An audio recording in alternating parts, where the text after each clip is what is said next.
Halo Bapak Ibu saudara dikasih Tuhan, selamat sore, selamat malam. Hari ini Selasa 9 Mei 2023. Ya, mari kita mempersiapkan diri untuk kita belajar sebagian kebenaran firman Tuhan dalam program Pesan Gembala. Ya, mari kita awali di dalam doa. Bapa di surga yang kami sembah di dalam nama Tuhan Yesus Kristus, kami bersyukur atas segala kebaikan dan kasih-Mu yang Kau nyatakan dalam hidup kami. Engkau telah memimpin kami sepanjang hari, Engkau mencukupkan segala kebutuhan kami, dan tiba saatnya kami mau belajar kebenaran firman-Mu. Urapi hamba-Mu, urapi firman-Mu, dan kiranya Roh Kudus menolong setiap kami untuk bisa memahami kebenaran ini dengan lengkap. Di dalam nama Tuhan Yesus Kristus kami berdoa dan ucap syukur. Haleluya. Amin. Bapak Ibu saudara dikasih Tuhan, pada sore malam hari ini ya saya mengajak Bapak Ibu saudara belajar kebenaran firman Tuhan dari salah satu sosok atau tokoh Alkitab yang saya katakan luar biasa ya. Perjalanan hidup tokoh ini ya berliku-liku, dan mereka bisa menunjukkan bahwa hidup tokoh ini bisa menjadi berkat bagi banyak orang. Ya, tokoh yang saya maksud adalah Yusuf, ya, Yusuf anak Yakub. Ya, kita semua tahu dan pernah mendengar cerita tentang Yusuf ini, bagaimana perjalanan hidup Yusuf ini. Ya, dari anak yang dimanja oleh bapaknya, karena Alkitab katakan, ya, Yakub memang dari sekian anaknya itu dia lebih mengasihi Yusuf. Karena apa? Karena anak ini didapati saat dia usia lanjut, ya.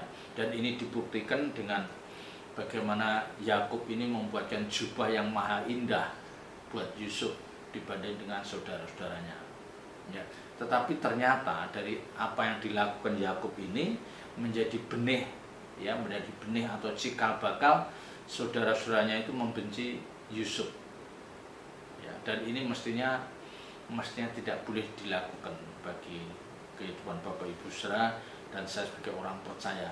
Kita harus memperlakukan anak kita secara adil, ya, secara adil, tidak boleh memperlakukan yang satu jauh lebih dari yang lain. Ini bisa menimbulkan iri hati, ini bisa menimbulkan luka buat anak-anak yang lain, ya. Dan di sini yang Yakub tidak menyadari hal ini. Ya, dia tidak menyadari hal ini, tetapi dampak dari apa yang dilakukan Yakub karena begitu sayangnya terhadap Yusuf, nah akhirnya Yusuf yang menanggung akibatnya itu. Tapi kita mau melihat bagaimana Yusuf mengatasi, ya, meresponi segala perlakuan saudara-saudaranya atas dirinya. Ya, kita akan belajar melihat sisi yang sangat mengagumkan dari kehidupan seorang Yusuf ini. Ya. Jadi cerita ini diawali dari bagaimana saudara-saudaranya Yusuf ini memperlakukan Yusuf begitu jahat. Ya, yang Kejadian 37 ayat 2 katakan, ya, 37 ayat 2 katakan, inilah riwayat keturunan Yakub. Ya, Yusuf tatkala berumur 17 tahun, jadi masih muda, biasa mengembalakan kambing domba bersama dengan saudara-saudaranya, anak-anak Bilha dan Silpa, kedua istri ayahnya. Dan Yusuf menyampaikan kepada ayahnya kabar tentang kejahatan saudara-saudaranya itu. Ya, jadi memang Yusuf anak Yakub dari istri yang berbeda. Ya, istri yang berbeda. Nah, dia diperlakukan begitu jahat dan itu diceritakan pada ayahnya. Ya, diceritakan pada ayahnya. Nah, mungkin pasti ada landasan mengapa saudara-saudaranya itu memperlakukan Yusuf itu jahat atau begitu jahat. Ya, yang di depan saya katakan, ya mungkin karena saudara-saudara Yusuf itu melihat bagaimana Yakub memperlakukan Yusuf itu begitu istimewa. Ya, dibuatkan jubah yang maha indah. Dan ini yang menimbulkan kecemburuan, iri hati dari saudaranya yang 11 itu. Coba bayangkan, dari 12 anak hanya satu orang itu yang Yakub menunjukkan kasihnya yang begitu luar biasa. Dan ini sejatinya tidak tepat ya, yang akhirnya bisa menjadi cikal bakal saudara-saudaranya itu membenci Yusuf. Ya. Jadi Yusuf itu dari mulai dia dibenci saudara-saudaranya dan dia nyaris mati, ya, karena saudaranya itu merancang suatu pembunuhan. Ya, ketika Yusuf itu disuruh Yakub ayahnya untuk menengok saudara-saudaranya yang sedang mengembalakan, di antara mereka itu ada yang merancang untuk baiklah kita bunuh. Ya. Tetapi ada salah satu saudaranya yang mengatakan jangan, ya, jangan menumpahkan darah buat adik kita. Ya, jadi dari orang yang nyaris mati, ya, karena rencana dibunuh oleh saudara-saudaranya itu, tetapi akhirnya dia dijual ke saudagar Median, orang Ismail itu. Ya, dan ini kita bisa membayangkan dari di rumah dia diperlakukan seperti itu sampai dia ketemu saudara-saudaranya ditaruh di sumur dan akhirnya ya di sumur yang kering itu, dan akhirnya diangkat dari sumur dan dijual ke saudagar Median orang Ismail itu sampai dia menjadi ikut di Potifar. Ya, jadi dia mengalami degradasi dari dulu menjadi anak yang dimanja, diperlakukan serba baik, sekarang menjadi orang yang sepertinya seolah-olah terbuang. Ya. Tetapi kalau kita lihat di dalam ayat pasal 39, ya, 39, Kejadian 39. Adapun Yusuf telah dibawa ke Mesir dan Potifar seorang Mesir, pegawai istana Firaun, kepala pengawal raja, membeli dia dari tangan orang Ismail yang telah membawa dia ke situ. Tetapi Tuhan menyertai Yusuf sehingga ia menjadi seorang yang selalu berhasil dalam pekerjaannya, maka tinggallah ia di rumah tuannya orang Mesir itu. Ya. Tapi ternyata Alkitab mengatakan bahwa Tuhan menyertai Yusuf sehingga dalam setiap pekerjaannya Yusuf itu akan menunjukkan satu keberhasilannya. Ya. Nah, disinilah Bapak Ibu Saudara, saya mempertanyakan kenapa sekonyong-konyong kok sepertinya ya seolah-olah tahu Allah menyertai Yusuf dalam setiap pekerjaannya sehingga Yusuf apapun yang dikerjakan Yusuf jadi berhasil, dan rumah tangga itu menjadi rumah tangga yang diberkati karena kehadiran Yusuf itu. Ya. Kan kalau Alkitab kan tidak menyebutkan, tidak menjelaskan secara rinci apa kebiasaan yang dilakukan oleh Yusuf itu sehingga Allah menyertai setiap apa yang dia lakukan. Ya. Kan Alkitab tidak mengatakan apakah dia seorang yang rajin ibadah atau yang bagaimana. Enggak. Ya memang dia anak yang menurut orang tuanya. Iya, ya, ketika disuruh ayahnya dia menurut. Ya. Kalau kita lihat dari saudara-saudaranya, sama-sama anaknya Yakub dari 12 orang itu. Kenapa yang sekian orang itu, yang lainnya kok pernah punya pikiran jahat sampai mau membunuh Yusuf? Ya. Sementara Yusuf tidak punya pikiran jahat itu. Ya. Ini kan dari ayah yang sama, kenapa yang saudara ini punya pikiran jahat, tetapi yang satu orang ini kok tidak punya pikiran jahat? Ya.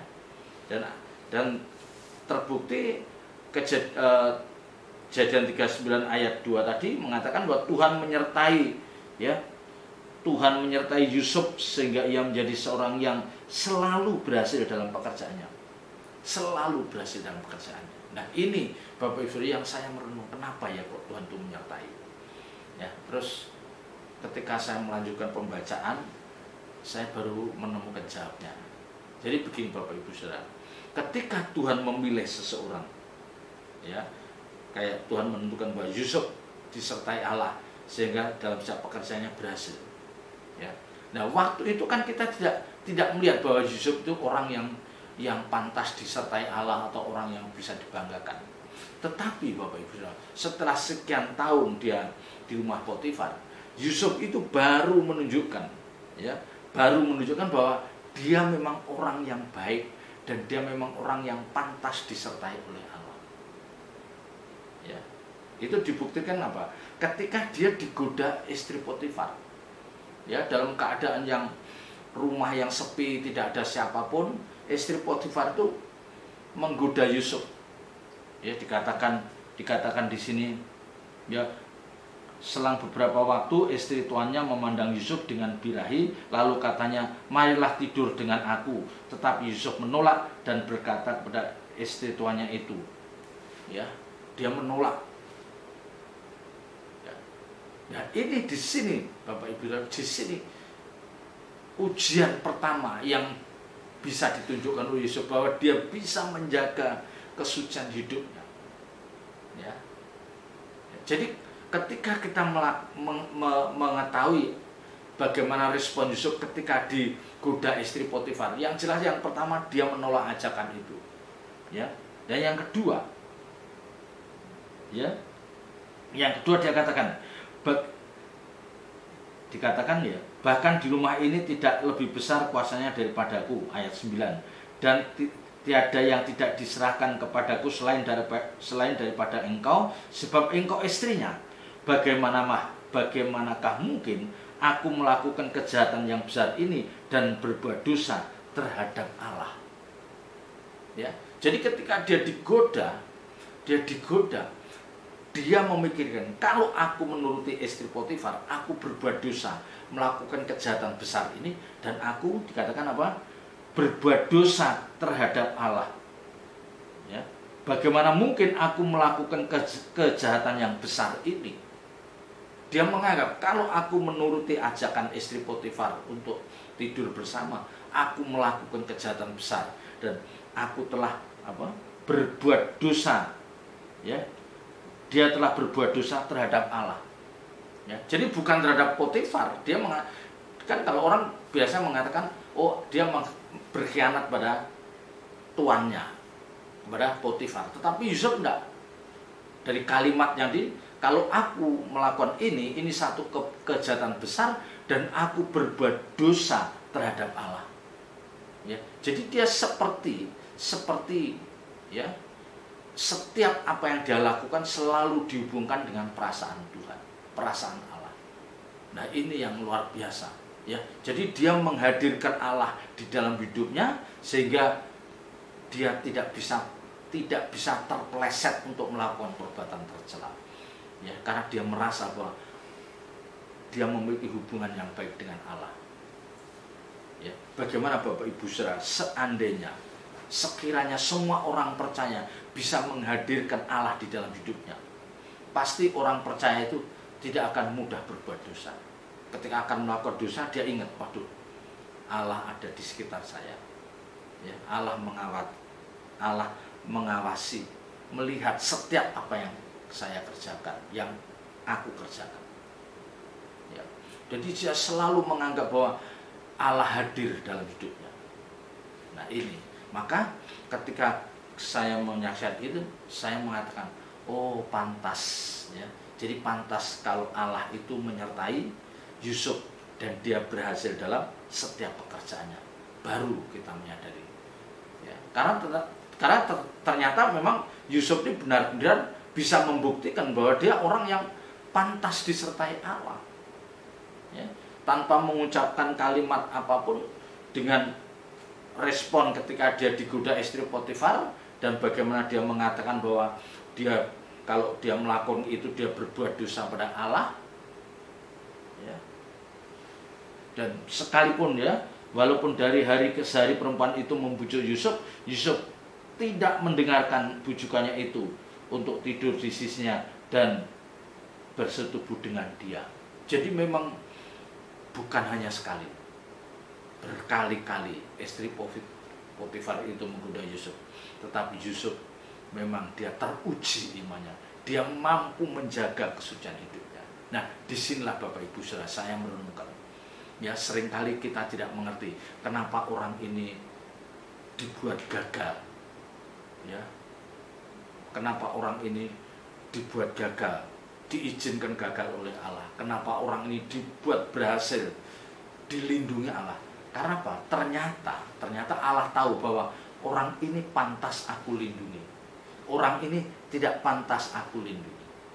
Ya, karena ternyata di kemudian hari Yusuf ini bisa membuktikan bahwa dia adalah sosok yang pantas untuk dilindungi Allah. Ya, jadi di sini kita bisa mengatakan bahwa kalau Allah sudah memilih itu tidak mungkin salah. Ya, Allah memilih tidak mungkin salah. Ya, tetapi yang harus menjadi perenungan kita, bagaimana supaya Bapak Ibu saudara dan saya itu dipilih oleh Tuhan. Bagaimana Bapak Ibu saudara dan saya itu menjadi orang-orang yang dilindungi, diperhatikan oleh Tuhan. Nah, ini kita harus bisa membuktikan. Ya.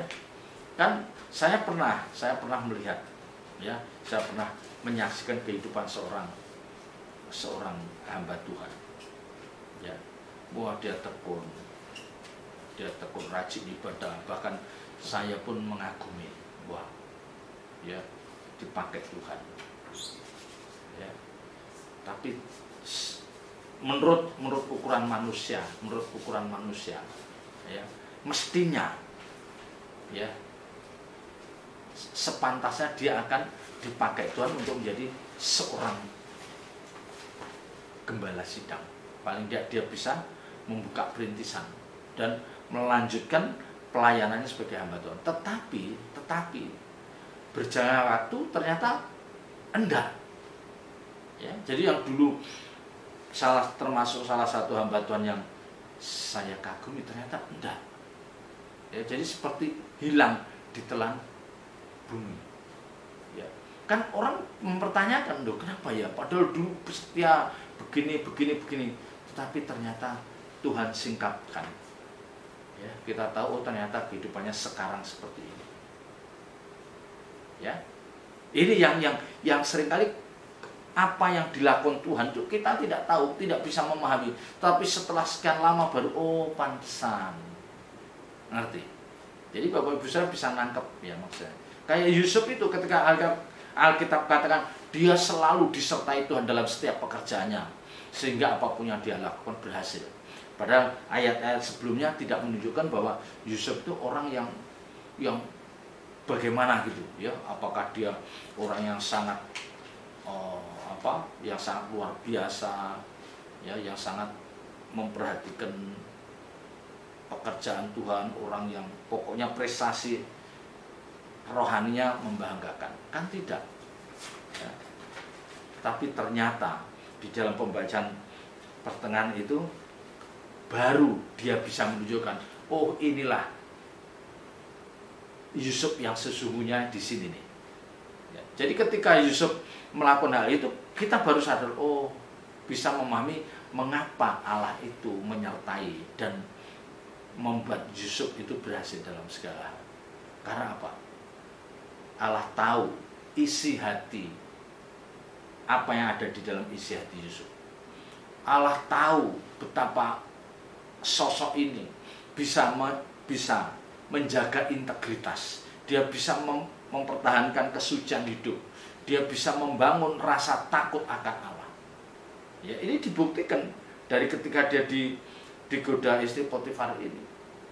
Ya? Nah, dari hal ini Bapak Ibu saudara, kita mau belajar, ya. Kita mau belajar bagaimana supaya hidup kita itu benar-benar diperhatikan Tuhan. Ya, jadi bagaimana kita itu bisa menarik Tuhan. Kita menarik Tuhan. Nah, supaya nanti tidak ada alasan untuk Tuhan itu tidak menyertai kita. Tidak ada alasan untuk Tuhan itu tidak memberkati kita. Ya, memberkati tanda petik, jangan hanya selalu dihubungkan dengan sesuatu yang jasmani. Ya, tidak ada alasan untuk Tuhan tidak memakai hidup kita. Nah, itu yang kita harus buktikan. Nah, berjalannya waktu yang panjang nanti, misalnya 5, 10, 15 tahun kemudian, orang akan melihat bahwa kita memang orang-orang yang setia mengiring Tuhan. Ya, kita bukan termasuk orang yang terhilang dari hadapan Tuhan.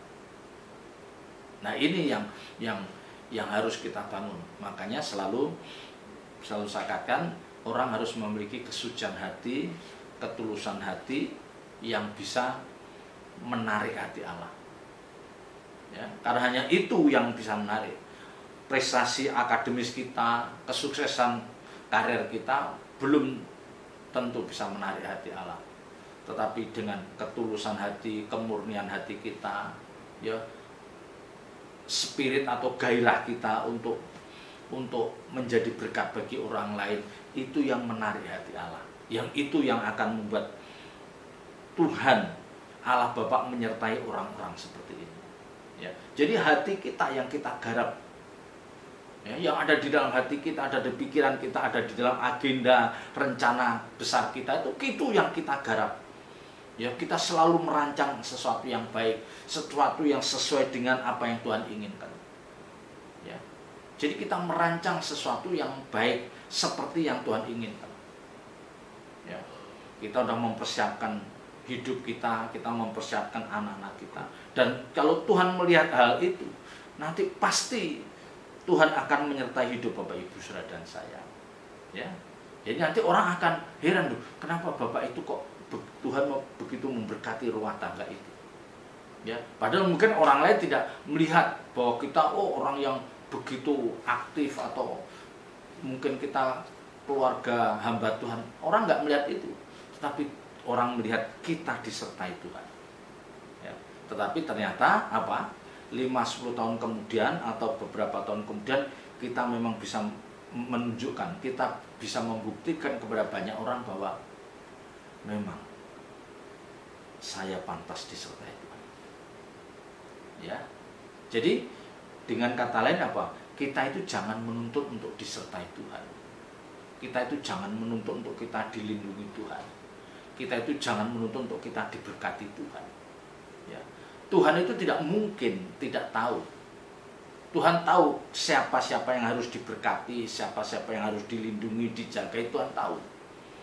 Ya, kita tidak usah yang bagaimana sampai mencucurkan air mata, nangis yang gitu. Tidak.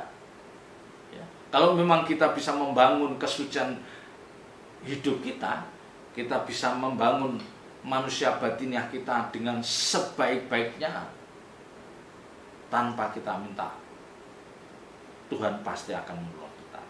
Nah, dan yang berikutnya ditunjukkan di dalam Kejadian 50, ya. Kejadian 50 ayat 17, ayat 18. Juga saudara-saudaranya datang sendiri dan sujud di depannya serta berkata, kami datang untuk menjadi budakmu. Tetapi Yusuf berkata kepada mereka, janganlah takut, sebab aku inikah pengganti Allah. Ya, ayat 17 dari Kejadian 50. Beginilah harus kamu katakan kepada Yusuf, ampunilah kiranya kesalahan saudara-saudaramu dan dosa mereka, sebab mereka telah berbuat jahat kepadamu. Maka sekarang ampunilah kiranya kesalahan yang dibuat hamba-hamba Allah ayahmu. Lalu menangislah Yusuf ketika orang berkata demikian kepadanya. Ya, jadi ada orang-orang yang mengatakan bahwa ini loh, nanti saudara-saudaramu itu mau menghadap kamu, yang dulu pernah berbuat jahat kepadamu. Ya, dan orang itu menyampaikan, ampunilah mereka, lupakanlah kejahatan mereka, lupakanlah rancangan jahat mereka ketika mereka mau membunuh kamu. Justru ketika Yusuf mendengar itu, orang menyampaikan hal itu, dia menangis. Ya, dia menangis. Mungkin dalam hatinya, apakah mereka, saudara-saudaraku, menilai sejahat itukah saya? Ya, tentu di dalam diri Yusuf, dia mengatakan, apakah aku itu jahat seperti itu di mata saudara-saudaraku? Maka dikatakan, lalu menangislah Yusuf ketika orang berkata demikian kepadanya. Ya, jadi ketika orang itu mengatakan, Yusuf itu pikirannya jauh dari membalas dendam, itu jauh. Dia tidak merancang untuk membalas kejahatan saudara-saudaranya waktu itu. Nah, disinilah luar biasanya. Ya, maka dikatakan juga saudaranya datang dan sujud di depannya dan berkata serta berkata, kami datang untuk menjadi budakmu. Bayangkan, saudara-saudaranya sudah mengaku salah dan dia siap menjadi budakmu.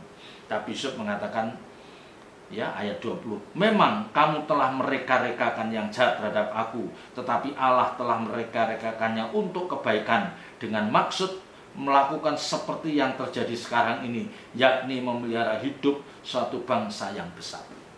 Ya, jadi sementara orang menilai bahwa perbuatan dia itu jahat, mencelakakan orang lain, ya, memandang dari satu sisi, tetapi Yusuf memandang dari satu sisi dari kacamata Tuhan.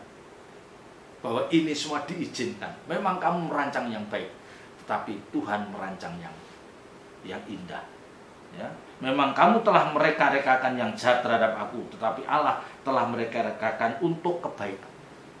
Jadi bagaimana Yusuf memiliki cara pandang yang benar, cara pandang seperti cara pandang Allah, sehingga ketika dia diperlakukan jahat oleh orang lain, dia memandang bahwa ini diizinkan Allah, ini diizinkan Allah.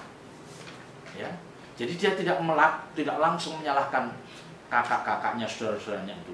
Dia percaya bahwa ini diizinkan Allah untuk satu kebaikan.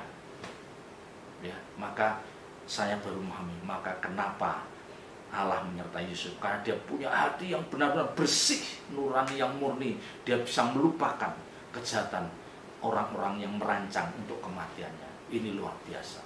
Kita belajar bagaimana kita harus melupakan kesalahan orang lain, sekalipun dia merancang yang jahat untuk kita melupakan dan kita bisa memeluk mereka. Ya, selamat berjuang, Tuhan Yesus memberkati. Mari kita tutup dalam doa. Bapa di surga, menerangkan firman dalam setiap hati kami dan ajar kami untuk terus hidup seturut kebenaran firman-Mu. Dalam nama Tuhan Yesus Kristus kami berdoa. Haleluya. Amin.